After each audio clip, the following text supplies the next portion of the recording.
Nyiricyo mukuru w'igihugu yahaye umubonano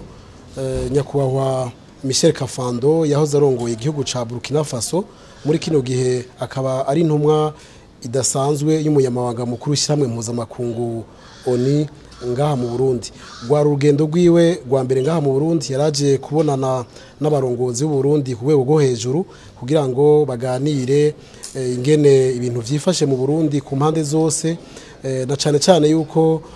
iyo ntumwa idasanzwe ari wazoja arakorana n'abegwa n'ibibazo by'u Burundi, na cane cane nk'ibi biganiro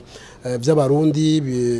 muzi kwisemo ya mbere mu Burundi yarangiye, ubunye hakaba ariko arabidisemo ibera hanze y'igihugu ihagarikiwe n'umuryango w'ibihugu vya Afrika yo mu buseruko. Iyo ntumwa rero idasanzwe yashimye ubwa mbere ho yuko leta y'u Burundi yamwizeye ikamwemeza yuko ashobora kurangura ayo mabanga y'ishyirahamwe mpuzamakungu Onu ryamushinze kurangura. Aranashima aranakenguruka kandi ngene yakiriwe ngaha mu Burundi. Aravuga yuko kenshi umuntu wishikiye mu Burundi yunguka ibintu byinshi kuko aribonera akiyumvira ukuri kw'ibintu, kuko hariho inyandiko nyinshi z'ikivutu zica umutima, ariko iyo wishikiye ku isoko y'ukuri uraheza ukamenya ingene ibintu vyifashe. Nyiricyo mukuru w'igihugu yamubwiye ingene ibintu vyifashe mu Burundi, aramumenyesha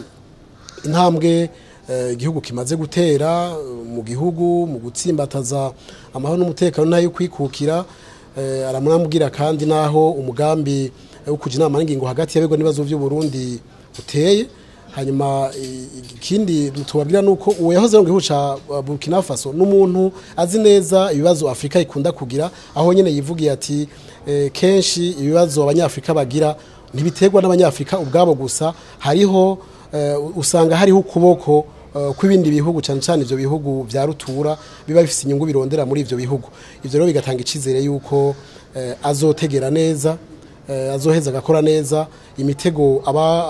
abakoze imbere yiwe abakoreye mu ngata baguyemwo ivyabagoye n'utunenge berekanye mu gukora, agaheza akagerageza kuyikosora